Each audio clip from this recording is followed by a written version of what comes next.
નમસ્કાર મારા વાલા ગુજરાતી મિત્રો, જાગો જોગી જાગો ચેનલમાં આપનું સ્વાગત છે. તો આજે આપણે વાત કરીશું શિવ અને શંકરનો ભેદ. તો ઘણા લોકો શિવ શંકરને એક જ માને છે. શિવ એ જ શંકર છે અને શંકર એ જ શિવ છે. તો શિવ કોઈ વ્યક્તિ નથી જે આકાશમાં, પહાડોમાં, જંગલોમાં, નદીઓમાં, સાગરોમાં, તીર્થસ્થાનોમાં કે સ્વર્ગમાં કે વૈકુંઠમાં, પાતાળમાં, બ્રહ્માંડમાં કે હિમાલય ઉપર, કૈલાસ ઉપર ક્યાંક છુપાઈને બેઠા છે. એવા શિવ કોઈ વ્યક્તિ નથી. શિવ એક શક્તિ છે. જેમ દૂધમાં ઘી રમી રહ્યું છે, છતાં દેખાતું નથી.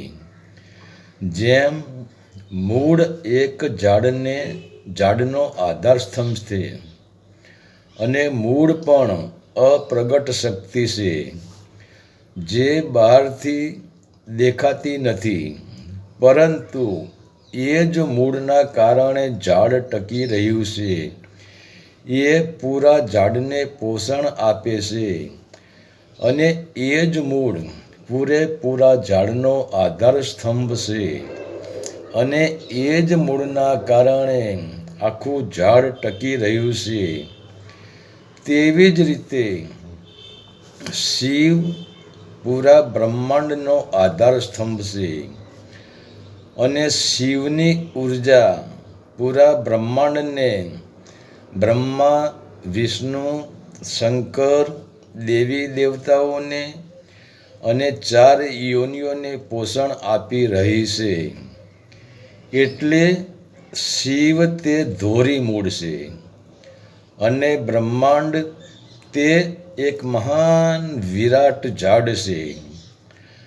આપણે જે શિવલિંગની પૂજા કરીએ છીએ તે શિવલિંગ એક બ્રહ્માંડનું પ્રતીક છે, કેમ કે બ્રહ્માંડ ઈંડા આકારનું છે અને તે બ્રહ્માંડ બ્લેક એનર્જી એટલે કે કાળી શક્તિથી બનેલું છે, બ્લેક ઉર્જાથી બનેલું છે. શિવ એ જ બ્લેક એનર્જી છે અને એ જ શિવ છે. એટલે જ આપણે શિવલિંગને કાળા કલરનું રાખીએ છીએ. તો શિવનો અર્થ પ્રતીક થાય છે. જેવી રીતે આપણે પ્રતીક તરીકે સ્ત્રીલિંગ અને પુલ્લિંગ કહીએ છીએ, તેમ શિવલિંગ એ બ્રહ્માંડનું પ્રતીક છે. શિવલિંગ બ્રહ્માંડનો એક નકશો છે.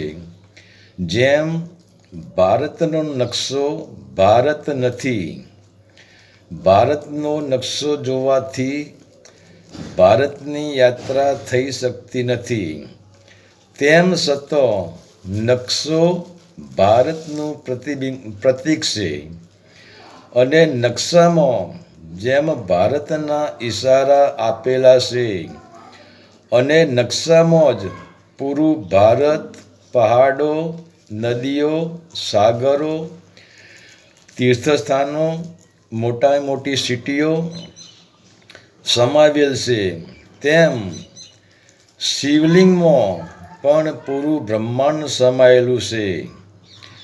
તો શિવ સ્વયંભૂ છે. શિવની કોઈ ઉત્પત્તિ થતી નથી. જ્યારે આ બ્રહ્માંડ નહોતું ત્યારે પણ શિવ હતા અને અત્યારે બ્રહ્માંડ એટલે કે જગત છે તો પણ શિવ છે. અને જ્યારે આ સંપૂર્ણ બ્રહ્માંડનો, સંપૂર્ણ જગતનો, દેવી દેવતાઓનો, બ્રહ્મા, વિષ્ણુ ને શિવ સુધીનો જ્યારે મહાપ્રલય થઈ જશે જ્યારે મહાવિનાશ થઈ જશે ત્યારે પણ શિવનો વિનાશ થવાનો નથી. તો શિવ પોતે સ્વયંભૂ છે.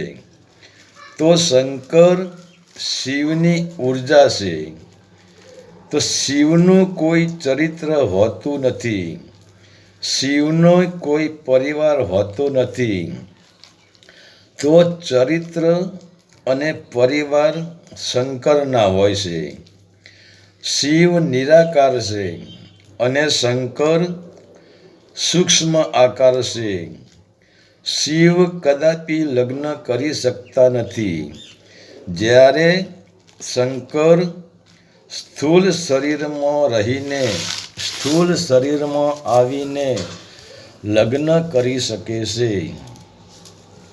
તો શિવ એ આત્માના વાસી છે, જ્યારે શંકર કૈલાસના વાસી છે. શિવનું પ્રતીક શિવલિંગ છે, જ્યારે શંકરનું પ્રતીક તેમના ફોટા અને તેમની મૂર્તિઓ છે. શિવ એક ધરી છે, તો શંકર તે ધરીનું ચક્ર છે. જેમ ધરીને આધારે જ ચક્ર ચાલ ફરે છે.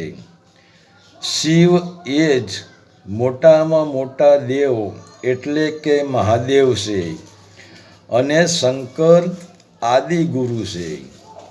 શિવ પોતે સ્થિર છે, તો શંકર પરિવર્તનશીલ છે. શિવ વરદાન નથી આપી શકતા, પરંતુ શંકર વરદાન આપી શકે છે. આપણે જેને શિવ પુરાણ કહીએ છીએ, તો શિવનું કોઈ પુરાણ હોતું નથી. તે શંકર પુરાણ છે. અને શંકર જ્યારે તપસ્યામાં બેસે છે ત્યારે શિવનું જ ધ્યાન ધરે છે.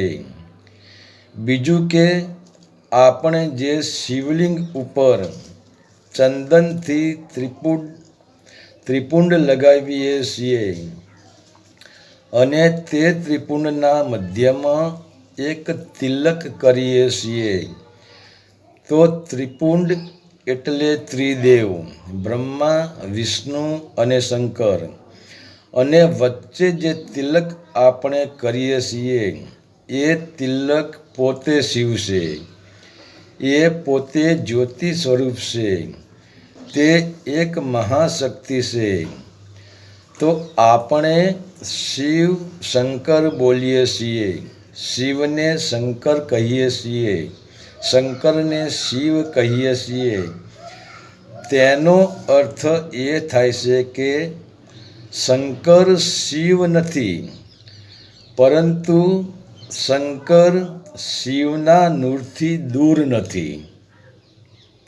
જેમ સૂર્યનો પ્રકાશ સૂર્ય નથી, પરંતુ તે પ્રકાશ સૂર્યથી દૂર નથી, કારણ કે પ્રકાશ સૂર્યનો જ છે. તો શિવ એ જ શંકર છે અને શંકર એ જ શિવ છે. કેમ કે આમ જોઈએ તો શિવ શંકર અલગ છે, પરંતુ શંકર એ શિવના નૂરથી બિલકુલ દૂર નથી. એટલે જ આપણે શિવને શંકર પણ કહી શકીએ છીએ, શિવને મહાદેવ પણ કહી શકીએ છીએ. હરિ ઓમ તત્સત. આદેશના પ્રણામ.